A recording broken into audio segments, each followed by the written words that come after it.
आजकल लड़का से ज्यादा लड़की रील बनावत ताड़े से आ तू लोग लाइक मारा ताड़ा कि ब्यूटीफुल भैया देखे समझ रहा हो दिल का बात समझ रहा हो। अच्छा एक बार बाबा खातिर तनी दोनों हाथ में से उठावा लोग भैया और जेकरा पास मोबाइल भाई एगो हां हेने से माता बहन तू लोग भी दोनों हाथ उठा लो आ सब लोग के बाबा से मांगे के बा कि खोला बाबा बजर के बढ़िया दुआरे बानी खाड़ हो खोला बाबा बजर के बढ़िया दुआरे बानी खाड़ हो खोला बाबा बजर के बढ़िया बड़ी दूर से लाइल बानी जनवा तोहार हो बड़ी दूर से लाइल बानी जनवा तोहार हो खोला बाबा बजर के बढ़िया दुआरे बानी खाड़ हो खोला बाबा बजर के बढ़िया दुआरे बानी खाड़ हो खोला बाबा जगदम्बा घर में दिया बार रही हो जगदम्बा घर में दिया बार रही हो बार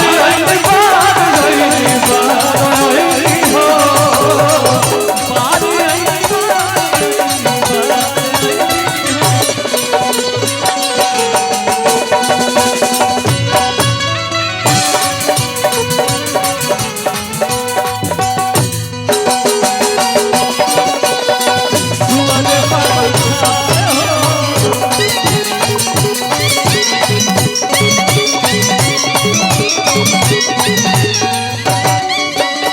भैया इनके भाव कहता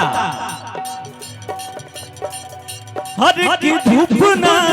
सहाला हो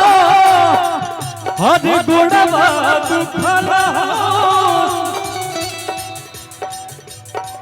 धूप ना सहाला हो गुणवा दुखला हो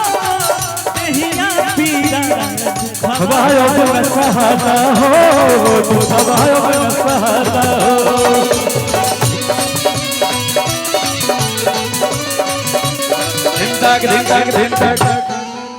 हर की गुणवा पीराए दुर्धवाय अपना सहाला हो दुर्धवाय अपना सहाला हो कि कर जोरी बिनती करी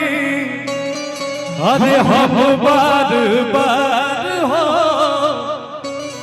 कि कर जोरी हेलो राजा भाई आप क्यों विनती कर रहे हैं आपका तो शादी हो गया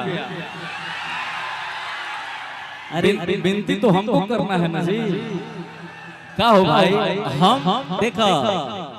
अभी तू शादी में अटकल बड़ा हम शादी के अगला पड़ाव जन होला हमको हमें वानी क्या हो भाई पुत्र रत्न के प्राप्ति खातिर अर्जी करता रहे अब तू जवान समझ नहीं तू तो शादी नहीं के भइल यार यही से अर्जी करता नहीं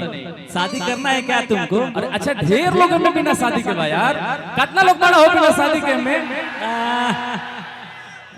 जनसंख्या कम थोड़े बा हमारो बहुत बा भाई मेरा सीनियर सिटीजन में आ गया हो नहीं हां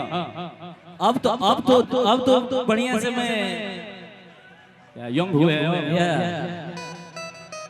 ठीक है राजा भैया बिना शादी लेकिन देखो भैया राजा भैया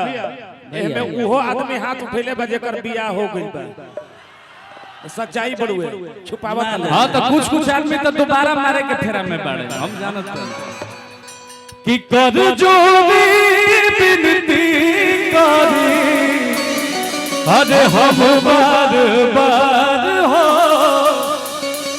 खोले बाबा बजर के बढ़िया कि खोलो बाबा बजर के बढ़िया दुआर बानी खाड़ हो खोला बाबा बजर के बढ़िया दुआर बानी खाड़ हो खोला बाबा बजर के बढ़िया